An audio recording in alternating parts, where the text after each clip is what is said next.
Alright, so a brief update on the whole David Silverman thing. I don't want to turn the show into atheist TMZ. I didn't plan on bringing it up again.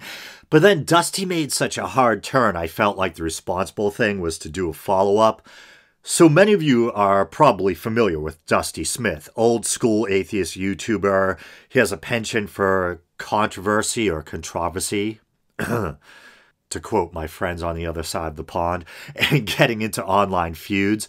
But personally, I like him, and I make a point to watch his streams. And if you listen to my last episode, then you'll know he was the source for much of the information I shared last week concerning former American atheist president David Silverman and the sexual misconduct allegations surrounding him.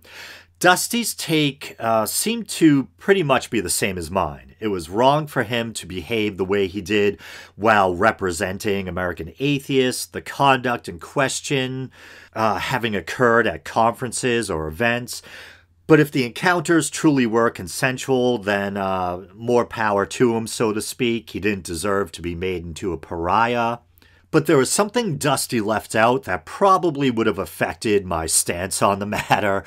On the first stream where Dusty discusses the topic, he almost drops what he refers to, paraphrasing I think, as a bombshell, but he refrains because he thinks it might not be fair to Silverman or something like that. Well, in between that episode of his podcast and the next, Dusty finds out that Silverman has been making the rounds on right-leaning or so-called anti-SJW channels. And Dusty was none too happy about this and decided to drop the aforementioned bombshell on the next episode. And just to fill you in, a couple of the anti-SJW types Silverman did interviews with were Sargon of Akkad and men's rights activist Karen Strawn. Is that how you pronounce her name?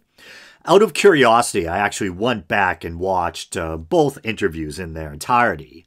Interestingly, Silverman actually uses actual names in an interview with Karen Strawn or Strand. So yes, quote-unquote R is indeed Matt Dillahunty's wife. And just in case you didn't listen last week or you're not familiar with the case, 2 women came out against David Silverman with allegations of sexual assault or misconduct. One was a conference goer who claimed Silverman offered her a job in exchange for sex, and the other was a woman referred to in a BuzzFeed article simply as R, who once again we now know to be Beth Presswood, atheist activist Matt Dillahunty's wife. And she had painted a picture of Silverman being kind of forceful or rough with her. Now, according to Silverman, he was upfront with the first woman that there wouldn't be any quid pro quo. He supposedly made it clear that if they had sex, it wouldn't be in exchange for a job. And in the case of Dillahunty's wife, he says her and Dillahunty were in an open marriage, and the sex was consensual BDSM play. And so the bombshell Dusty dropped after learning of Silverman's kind of courtship of the right, if you want to put it that way, was the disclosure of some DMs. The messages are between Dusty and someone believed to possibly be Richard Carrier. If you're not familiar, Richard Carrier is also a kind of prominent figure in atheist circles. He's I actually think he's a pretty good scholar, and I kind of tend to compartmentalize my view of Carrier. On the one hand, as I said, I admire him as a scholar. I love listening to him talk about Christ mythicism, etc.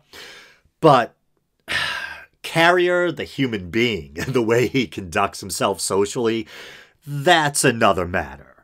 And the person in the message thread says that they too have had sex with Matt Dillahunty's wife.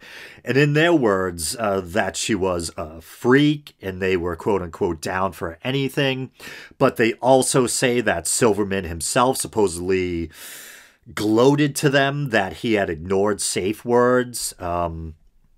Yeah, and I'm thinking to myself, crap, Dusty, if I knew about this, it might have changed how I viewed the whole situation. I ended last week's segment on the subject by saying, hey, if both encounters were completely consensual, then more power to him. Would have been nice to know he might have had someone on the record saying that at least one of the encounters may not have been wholly consensual. I'm still of the same opinion that, yeah, if in theory they were consensual, then more power to them. But if not, that's obviously completely different. He then goes on to share some DMs he supposedly got from Silverman's people, which seem to vindicate Silverman to an extent. Maybe I'll just play the clip containing all of this now. But I'm just going to tell the truth. They messaged me and said, dude, she did the same thing to me, only I did sleep with her. And I said, tell me your story in detail immediately. And they said, okay, it was a conference in PA. I was one of the speakers. Met her. She was down to hook up. We did a lot. Then she told me the Silverman story. Dave was a friend of mine at the time. I warned him that he had an enemy. He asked me to help him cover it up. That's the summary. You want to know more? And I said, well, yeah, of course. LOL, what did he ask you to cover up to start with? And he said, Silverman wasn't innocent. He was a friend and a mentor to me. He wanted me to talk her into shutting up about it. I wasn't cool with that. I said, what did he do, in your opinion, that you felt that was wrong? He said, they had a sexual encounter. He took it too far, safe words were used, and ignored. I didn't believe it at first because that girl was down for anything, but he admitted it to me. It was really weird. Hours after I fucked his wife, he's talking about Matt, he came to me asking for my help to bury Dave. But yeah, Dave fucked a lot of girls in the community, some without consent. And I said, when you say without consent, you mean he raped them? And he said, I mean things went further and weirder than some were comfortable with. And I said, that makes sense. And may I ask, how do you know this? Did David tell you this, or did the women tell you this?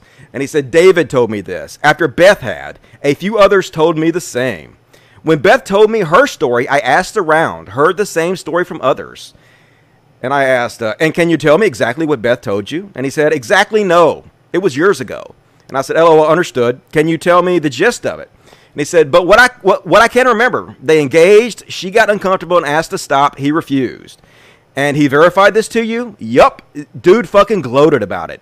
Do you remember what he said, basically? Yeah. I said she was kinky. He then said she was totally vanilla and had to push her.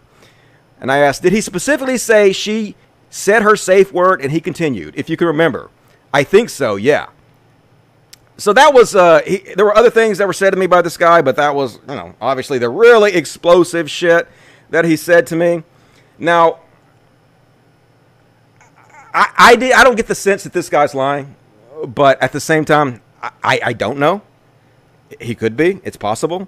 So David Silverman's people sent me some text messages between David Silverman and this person that supposedly exonerates David Silverman. With what this guy said, and so I'm going to show you what the text message they sent me were. Dude, people I don't know are asking me about you. Something about an interview. Not sure what the fuck is going on, but I am knee-deep in my own struggles right now. Yes, I know you aren't guilty in the way they portrayed you, which David's saying that this exonerates what the guy said before, but it really doesn't. Basically, he's saying that you're not guilty in the way Beth portrayed you, but that's basically what he said to me, too. That Beth was not telling the truth publicly, but she was telling a different story privately that Dave was guilty of. So it doesn't really go against what he told me here. But anyway, you are guilty. Yes, I know you aren't guilty in the way they portrayed you. You are guilty as fuck for using your position to act like a rock star. But you didn't rape anyone. The story Beth told me is far different from that BuzzFeed article. Still, I want nothing to do with any of this. Please tell your cronies to leave me out of this. I am still rebuilding my own life, which I would hope you would be sympathetic to. And he had a couple messages that were basically exactly the same thing as this. They said the same thing, like, I know you didn't rape anybody. What she said publicly wasn't true. But that doesn't really, like I said, go against what he told me, because he told me that she told him a story that was different than the public story.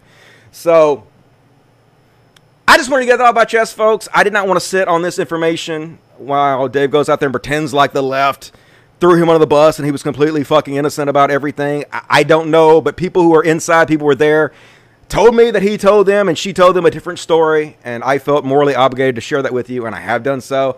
I hope I have done the right thing here. I don't know. This is something I've really wrestled with. Okay, there it is. Since Dusty updated the story in a way that changes the way that you might view it as a whole, I figured I should do the same. All right. But I promise next week's episode will be 100% Silverman free. All right.